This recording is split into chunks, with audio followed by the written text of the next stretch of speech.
Hey, Coach Abel here along with Coach Weiss, the Abel Body Experts, and this is a Coach 'em Up.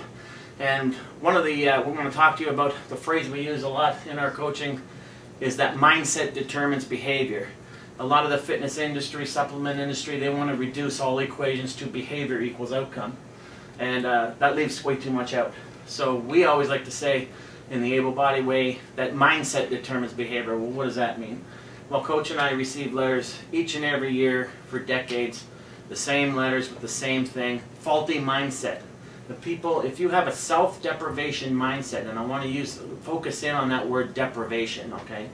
If your mindset for training, and especially dieting, is deprivation, depriving yourself in your mind, thinking, I can't have this, I can't do that, all right, it's never going to work.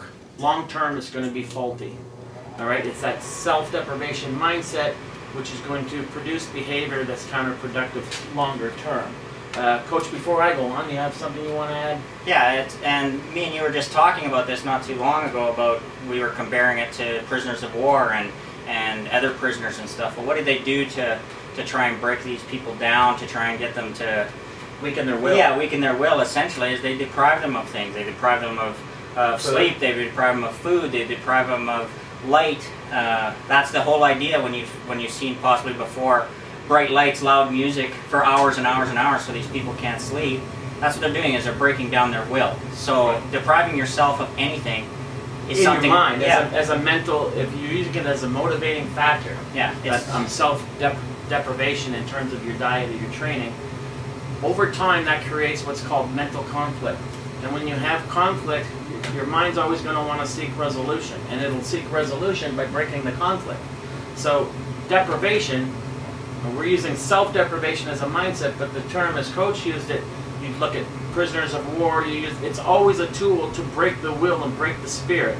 So if you're using self-deprivation as a mindset in order to achieve a goal, guess what? It's only going to break your spirit long term. It's going to create anxiety and conflict because you're saying, I can't have what I want. Yeah.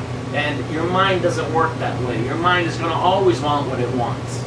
Usually more, the more you deprive it, or in your mind think about how you can't have it, the more it wants it. And the greater the conflict. Yeah. So what we're trying to get across, and now, folks, we can't explain every nuance of this in a 2-minute YouTube clip. You know, you have to give us some a break on that. I'm actually writing a book on this right now in terms of diet consciousness. But what we're getting at is that whole mindset of deprivation. If you catch yourself in that mindset, especially with a diet goal, but even with training or any other goal you have, I can guarantee you that it's not going to work, because the mental conflict created is going to seek relief. And it seeks relief usually by sabotaging what's causing the conflict, which is the deprivation mindset. That might be a little complicated for some of you to grasp, but think of it in terms of, like Coach said, prisoners of war.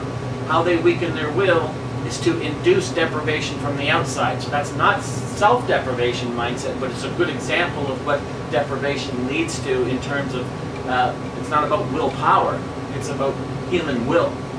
So we're talking about the self-deprivating mindset is counterproductive, and it'll actually be destructive long-term. Any final thoughts, Coach? Yeah, and it basically comes down to, it's not about changing your diet or changing your program. It comes down a lot to just changing your mindset about how you're thinking about what you're doing, and change your mindset, change your body type of idea. Exactly. It's the thinking behind the mindset that's going to determine if it'll be successful long term. Anyone can hold off. Anyone can suffer for a short term. Sure, exactly. So mindset determines behavior, classic Abel Body expression. I'm sure everyone will rip that off now. But self-deprivation mindset is definitely going to lead to counterproductive results.